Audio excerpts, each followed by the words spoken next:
Chemistry first year chapter 6 और इस chapter का ये पहला लेक्चर है। इस लेक्चर में स्टूडेंट हम ना केमिकल बॉन्ड इसको स्टडी कर रहे हैं।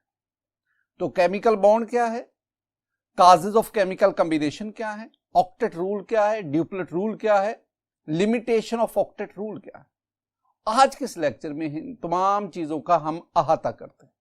तो आगाज करते हैं chemical bond.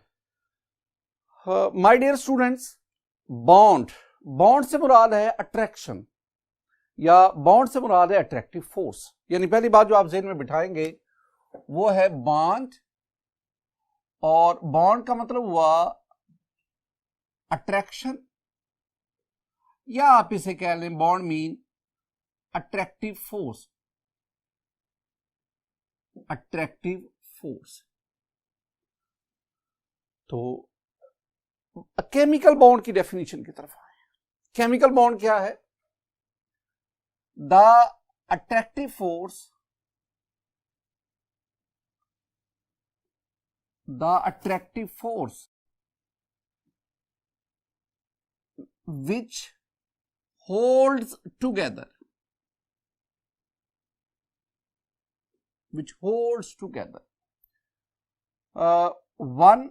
two or more atoms or ions to form a large variety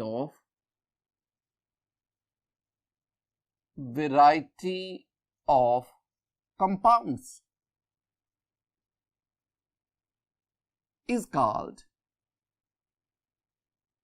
chemical bond. My dear student, ये है डेफिनेशन केमिकल बॉन्ड की। तो पहली बात, बॉन्ड मैंने कहा कि अट्रैक्टिव फोर्स है, तो केमिकल बॉन्ड वो attractive force which holds together, जो इकट्ठा बांध के रखती है, किसको? टू और मोर एटम्स या आयंस को, to form a large variety of compounds, that attractive force is called chemical bond. मसलन आपके पास ना ये है sodium ion, this one is the chloride ion. My dear student, ये दो आयंस हैं। अब इन आयंस के दरमियान एक अट्रैक्टिव फोर्स है जो इनको होल्ड टुगेदर, इकट्ठा बांध के रखती है। आप उस अट्रैक्टिव फोर्स का नाम देते हैं आयनिक बॉन्ड। तो इसका मतलब हुआ ionic bond is a chemical bond which holds together ions, जो आयंस को बांध के रखती है। हमने ना चैप्टर 4 में पढ़ा था कि each sodium ion is surrounded by 6 chloride ion and each chloride ion is surrounded by 6 sodium ion. इसका मतलब है कि हर सोडियम आयन 6 क्लोराइड आयन के साथ जो उसकी सराउंडिंग में अट्रैक्शन शो कर रहा है, आयनिक बॉन्ड बना रहा है। तो this attractive force, this bond, this chemical bond is called ionic bond. बिल्कुल इसी तरह ये मेरे पास ऑक्सीजन है, ये हाइड्रोजन है, ये हाइड्रोजन। माय डियर स्टूडेंट, ये वाटर है। वाटर में 3 एटम है, 2 हाइड्रोजन, 1 ऑक्सीजन, और इन तीनों एटम्स के दरमियान एक अट्रैक्टिव फोर्स है जो इनको बांध के रखती है। और आप उस अट्रैक्टिव फोर्स को कोवलेंट बॉन्ड का नाम देते हैं। तो इसका मतलब हुआ आयंस के दरमियान जो अट्रैक्टिव फोर्स है वो आयनिक बॉन्ड, और मॉलिक्यूल्स में एटम्स के दरमियान जो अट्रैक्टिव फोर्स आ गई, जो केमिकल बॉन्ड आ गया, उसका नाम है कोवलेंट बॉन्ड। बिल्कुल इसी तरह आप एक कोऑर्डिनेट कोवलेंट बॉन्ड भी पढ़ते हैं। तो इसका मतलब हुआ ionic bond, covalent bond, coordinate covalent bond, all these are called chemical bond. तो केमिकल बॉन्ड की अगर मैं एग्जांपल में आऊं कि कौन कौन सी केमिकल बॉन्ड हैं, तो इसमें आ गया ionic bond, we have the covalent bond, we have the coordinate covalent bond. Coordinate covalent bond को ना हम डेटिव बॉन्ड भी कहते हैं। कोवलेंट बॉन्ड, मैंने कहा कि कोऑर्डिनेट कोवलेंट बॉन्ड का हम डेटिव बॉन्ड भी कहते हैं। these are called chemical bonds। अब इन केमिकल बॉन्ड्स आयंस आपस में हेल्ड हुए, एटम्स आपस में हेल्ड हुए, हमारे पास ये फार्मूला यूनिट बने, हमारे पास क्रिस्टल लैटिस बना, हमारे पास आयनिक कंपाउंड बने। ये हमारे पास मॉलिक्यूल है, ये आपस में इकट्ठे होते जाएंगे, हमारे पास एक मॉलिक्यूलर कंपाउंड, कोवलेंट कंपाउंड बनता जाएगा। इसका मतलब है इन केमिकल बॉन्ड्स की बदौलत we have a large variety of compounds. ऐसे कंपाउंड जिनमें आयनिक बॉन्ड होगा हम उन्हें आयनिक कंपाउंड कहेंगे, और ऐसे कंपाउंड जिनमें कोवलेंट बॉन्ड होगा हम उन्हें कोवलेंट कंपाउंड कहेंगे। जी स्टूडेंट, हम आगे बढ़ते हैं और हमारा नेक्स्ट इसमें डिस्कशन आएगी causes of chemical combination. Heading का मतलब है कि वो वजूहात बताएं जिसकी वजह से आयंस या एटम आपस में केमिकली कंबाइन होते हैं। यानी मैं जानना चाह रहा हूं कि एटम्स आपस में क्यों कंबाइन होते हैं, उसकी वजूहात क्या है।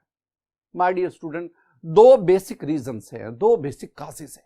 पहली बात, हर एक एटम चाहता है कि वो स्टेबल इलेक्ट्रॉनिक कॉन्फ़िगरेशन हासिल करे।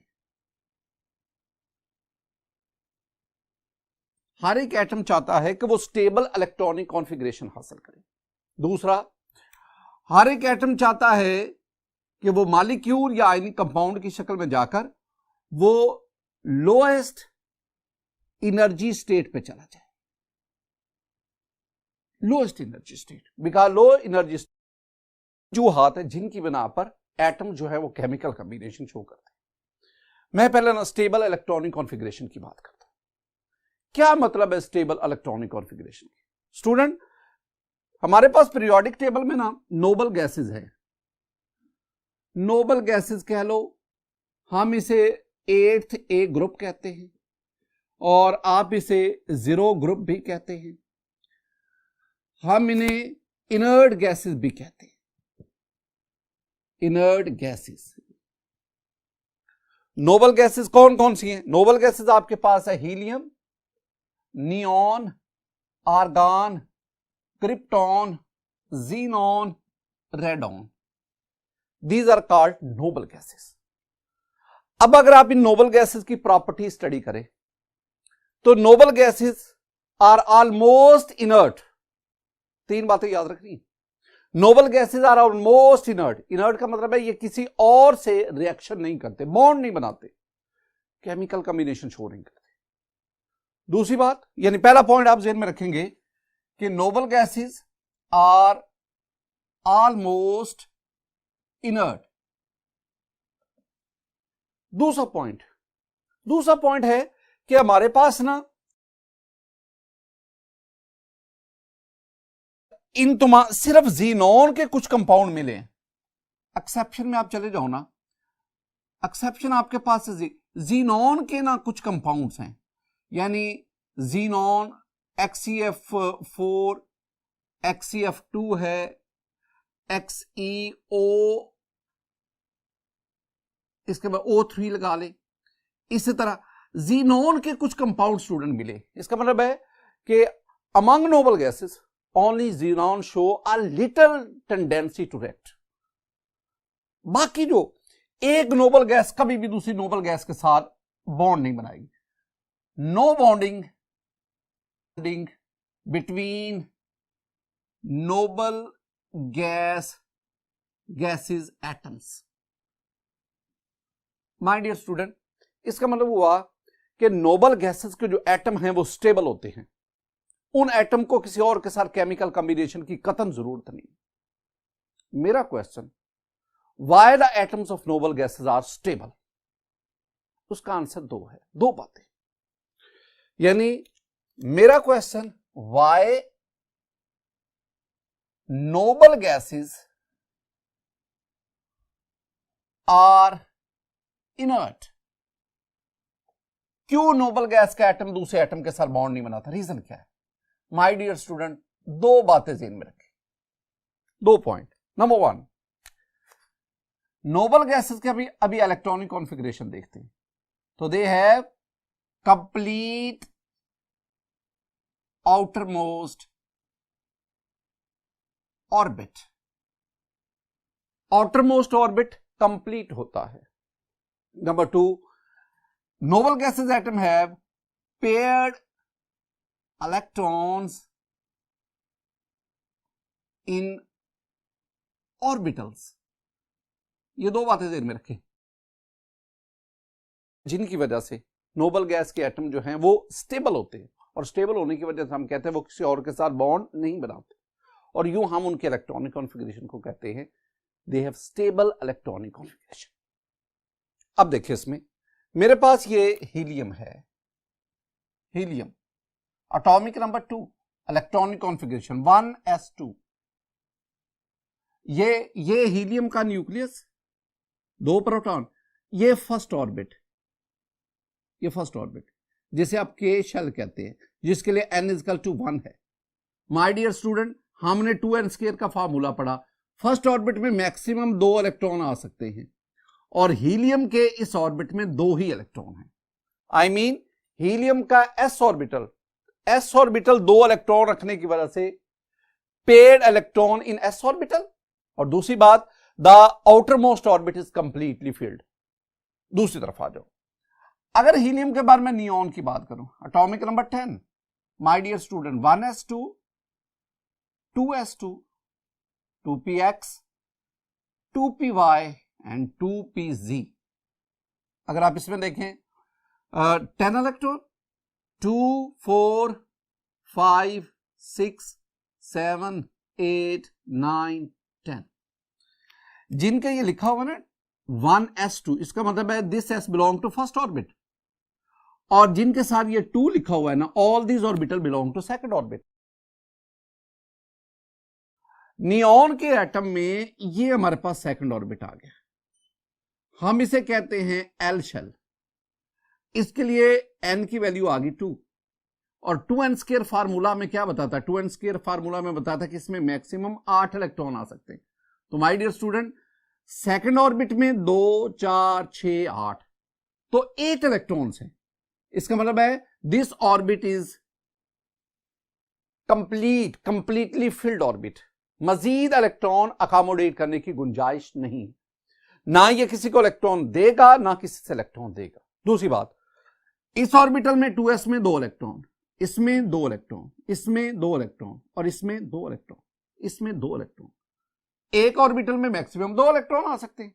तो इसका मतलब है नियॉन के तमाम ऑर्बिटल पेयर्ड हैं, पेयर्ड इलेक्ट्रॉन। जब किसी भी ऑर्बिटल में 2 इलेक्ट्रॉन आ जाते हैं ना, तो वो 2 इलेक्ट्रॉन जो पेयर्ड इलेक्ट्रॉन है वो उस ऑर्बिटल को स्टेबलाइज। इसका मतलब क्या हुआ, इसका मतलब है नियॉन, इसके इलेक्ट्रॉनिक कॉन्फ़िगरेशन हमें बताती है कि इसमें किसी और एटम से कॉम्बिनेशन की, केमिकल बॉन्ड बनाने की टेंडेंसी नहीं है। नियॉन का एटम ही इंडिविजुअली इंडिपेंडेंटली एग्जिस्ट करता है, इसको मॉलिक्यूल फॉर्म में जाने की कतन कोई जरूरत नहीं है। नियॉन का एटम ही मॉलिक्यूल कहलाता है। इसी तरह माय डियर स्टूडेंट, आप नियॉन के बाद आर्गन पे चले जाओ। Atomic number 18, 1s2, 2s2, 2p6, 3s2, 3px, 3py, 3pz। अगर आप 18 इलेक्ट्रॉन अकोमोडेट करो, 2 और 2 4, 6, 10, 12, 13, 14, 15, 16, 17 और 18।